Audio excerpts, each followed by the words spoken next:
Halo semua, nama saya Budi. Saya adalah seorang supir truk yang sudah berpengalaman bertahun-tahun.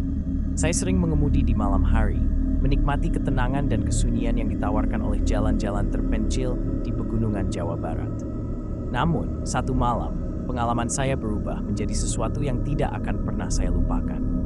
Semua bermula pada malam yang dingin dan gelap saat saya sedang melintasi jalan pegunungan yang sepi. Hanya lampu truk saya yang menerangi jalanan yang berkelok-kelok.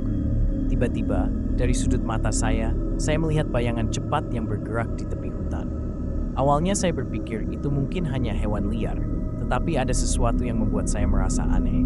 Saya mencoba untuk fokus kembali pada jalan, tetapi perasaan tidak nyaman itu terus menghantui saya.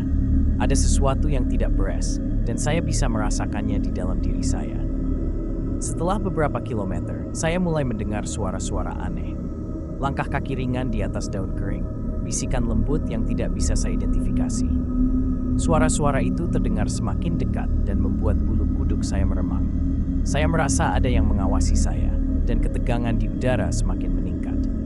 Ketika suara-suara itu semakin intens, saya mulai merasa paranoid. Saya memutuskan untuk berhenti di sebuah rest area terpencil. Saya butuh udara segar dan kesempatan untuk menenangkan diri. Sore itu, saya keluar dari truk dan berudara malam dan towing. Tempat itu benar-benar sepi. Hanya ada saya dan truk saya. Tiba-tiba, saya melihat seseorang berdiri di pinggir hutan. Sosok itu tampak samar di kegelapan, hampir tidak terlihat. Saya memanggilnya, tetapi tidak ada jawaban. Saya mencoba mendekati sosok itu, tetapi tiba-tiba sosok itu menghilang begitu saja. Perasaan ketakutan dan kebingungan mulai menguasai saya. Saya merasa ada yang sangat salah. Keringat dingin mulai mengalir di wajah saya. Saya bergegas kembali ke truk, berusaha untuk menguasai diri saya. Saya duduk di kursi pengemudi dan mencoba untuk tenang, tetapi hati saya masih berdebar-debar. Saya memutuskan untuk melanjutkan perjalanan, meskipun perasaan takut masih menguasai saya. Saat saya kembali ke jalan, setiap suara di sekitar saya terasa semakin menakutkan. Angin yang bertiup melalui pepohonan terdengar seperti bisikan yang mengerikan. Setiap kali saya melihat ke kaca spion, saya merasa seperti ada yang mengikuti saya. Bayangan-bayangan di tepi jalan tampak semakin menyeramkan. Saya berusaha untuk tidak memikirkan hal itu dan fokus pada tujuan saya. Saat melanjutkan perjalanan, saya tidak bisa berhenti memikirkan sosok misterius yang saya lihat di rest area. Siapa dia? Mengapa dia menghilang begitu saja? Pertanyaan-pertanyaan ini terus berputar di kepala saya, membuat saya semakin cemas. Saya mencoba untuk mengingat detail-detail lain dari malam itu, tetapi semuanya terasa kabur. Suara-suara aneh, bayangan cepat, sosok misterius, semua itu membuat malam itu menjadi mimpi buruk yang tak terlupakan. Akhirnya, setelah beberapa jam yang penuh ketegangan, saya mencapai tujuan saya di Bandung. Saya merasa lega luar biasa, tetapi ketakutan dari malam itu masih menghantui pikiran saya. Saya tahu saya selamat, tetapi bayangan-bayangan dari pengalaman mengerikan itu tetap ada di kepala saya.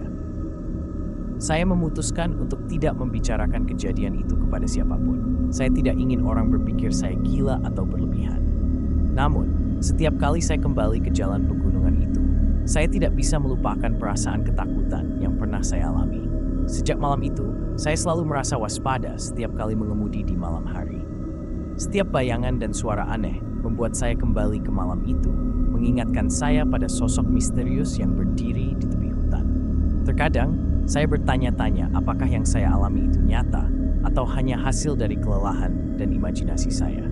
Tetapi, perasaan takut yang saya rasakan sangat nyata, dan itu adalah sesuatu yang tidak bisa saya abaikan. Saya berharap tidak pernah harus mengalami hal seperti itu lagi. Tetapi, saya tahu bahwa jalanan penuh dengan misteri yang tidak bisa dijelaskan. Dan, sebagai supir truk, saya harus siap menghadapi apapun yang datang. Setiap malam, ketika saya mengemudi di jalan-jalan terpencil, saya selalu ingin untuk tetap waspada. Dunia ini penuh dengan hal-hal yang tidak bisa kita pahami, dan kadang-kadang kita harus menghadapi ketakutan kita untuk terus maju. Terima kasih telah mendengarkan cerita saya. Saya berharap ini bisa menjadi pengingat bagi kita semua untuk selalu berhati-hati di jalan, terutama di malam hari. Jaga diri kalian, dan semoga kita selalu aman di jalan. Selamat malam.